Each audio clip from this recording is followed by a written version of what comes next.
Deep within the desolate expanse of the Mauritania Desert, a geological marvel defies explanation, a feature so vast it's best appreciated from the heavens.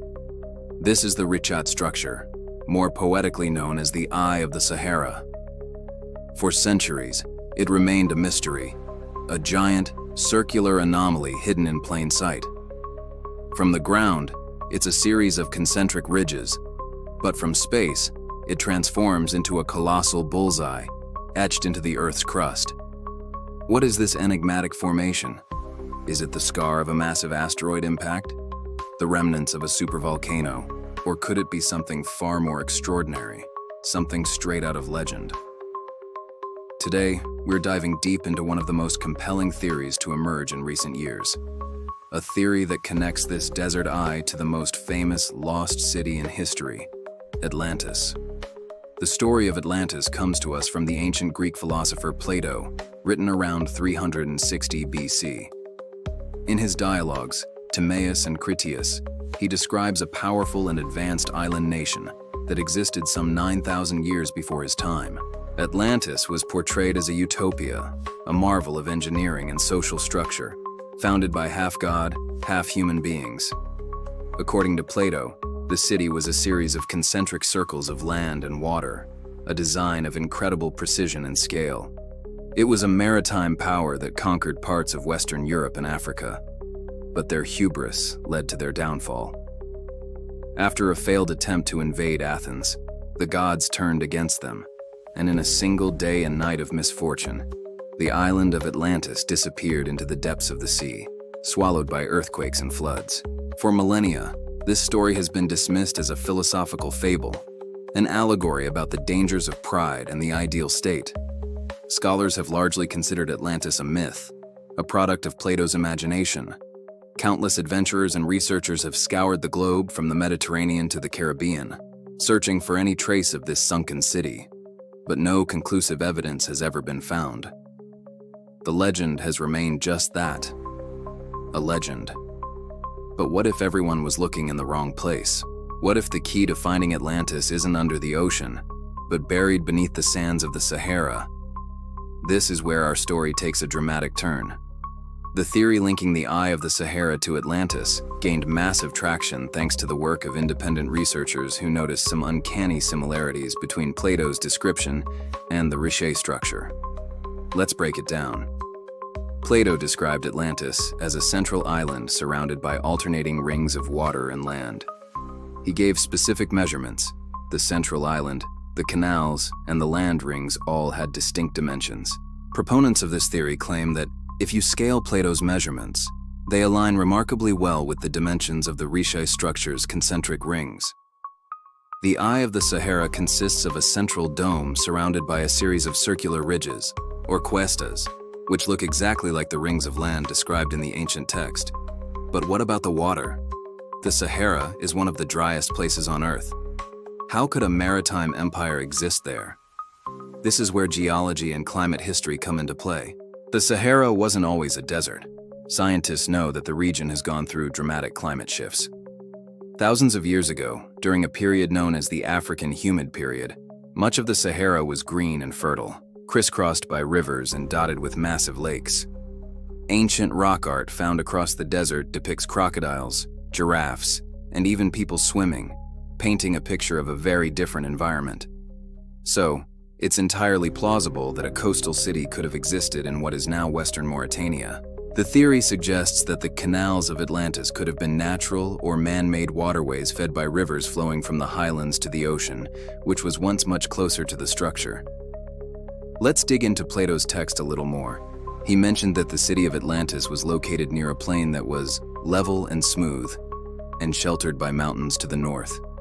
Looking at the topography around the Richat Structure, we find it sits on the edge of a large, flat sedimentary basin, and to its north lie the Adrar Mountains. The coincidence is striking. Plato also wrote about the types of stone used to build the city: black, white, and red. The rocks found within the Richat Structure are a mix of igneous and sedimentary rocks of various colors, including, you guessed it, black, white, and reddish hues. He even described an abundance of a mythical metal called orichalcum, which he said was second only to gold in value. While no one knows what orichalcum was, some speculate it could have been a naturally occurring alloy like brass, a combination of copper and zinc. Interestingly, this region of Africa is rich in mineral resources, including copper. Another fascinating detail is Plato's account of the city's destruction. He said it was destroyed by violent earthquakes and floods. The Richat structure itself is a geological dome, formed by the uplift of layers of rock over millions of years. This kind of geological activity is inherently linked to tectonic forces, which cause earthquakes. And what about the flood? Some theorists propose that a cataclysmic event, perhaps a mega tsunami triggered by a comet impact or volcanic eruption in the Atlantic, could have washed over the coastal plain, burying the city in a deluge of water and sediment. Over thousands of years, as the climate changed and the region dried up, the once thriving metropolis would have been left high and dry, slowly eroded by wind and sand, leaving only its foundational rings visible today, the Eye of the Sahara. The sinking of Atlantis, in this interpretation, wasn't a vertical drop into the ocean, but a metaphorical disappearance beneath a wave of water and later sand. Of course, the scientific community remains highly skeptical, and for good reason. The mainstream geological explanation for the Richat structure is that it's a deeply eroded geologic dome, not the ruins of an ancient city. Geologists point out that the structure formed over a period of 100 million years, a process far too ancient to have been shaped by human hands just 11,000 years ago. The circular rings are simply the result of different layers of rock eroding at different rates. The central part of the dome is composed of older, harder rock, while the outer rings are made of younger, softer rock that has worn away more easily over eons. There are no signs of advanced architecture, no city walls, no harbors, no definitive proof of human settlement on the scale Plato described. Furthermore, Plato's account itself is a major point of contention. He is the only ancient source for the Atlantis story. No other contemporary texts mention it. This has led most historians to conclude that Plato invented Atlantis as a literary device for his philosophical arguments. He might have been inspired by real events, like the Minoan eruption on the island of Thera, but the city itself was his creation. The numbers and measurements he provided could have been chosen for their symbolic or numerological significance, not as a literal blueprint. Critics of the Eye of the Sahara theory argue that supporters are engaging in confirmation bias. They are cherry-picking the details that fit their narrative while ignoring the overwhelming evidence to the contrary. They see Plato's description and then try to make the Richat structure fit, rather than letting the evidence lead the way. So, where does that leave us? On one hand, we have a geological formation that perfectly matches the layout of a legendary lost city, situated in a location that could have once supported a coastal civilization, with geological features that align with Plato's descriptions. The coincidences are almost too perfect to ignore.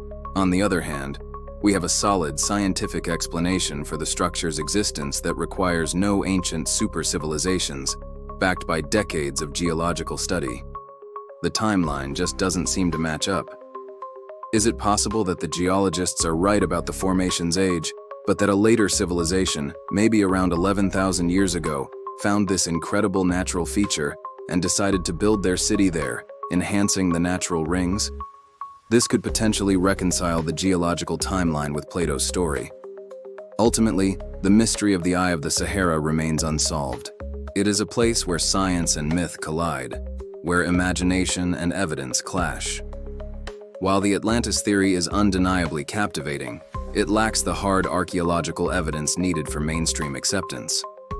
To prove it, we would need to find undisputed human-made artifacts, structures, or inscriptions within the Richat structure that date back to the correct period. Until extensive archaeological excavations are conducted, which is a monumental task in such a remote and vast area, the idea will remain on the fringes of science, but it's a powerful reminder that our world is still full of mysteries. The Eye of the Sahara continues to stare up at the sky, challenging us to look closer, to question what we think we know, and to keep searching for the truth. Is it just a geological wonder, or are we looking at the final resting place of Atlantis? The answer is still out there, buried under the sands of time. Thank you so much for joining me on this incredible journey to the heart of the Sahara. What do you think? Is the Richat Structure a natural marvel or the remnants of a lost world? Let me know your thoughts in the comments below. If you enjoyed this exploration into the unknown, don't forget to hit that like button, subscribe to the channel, and ring the bell so you never miss another adventure. Until next time, stay curious.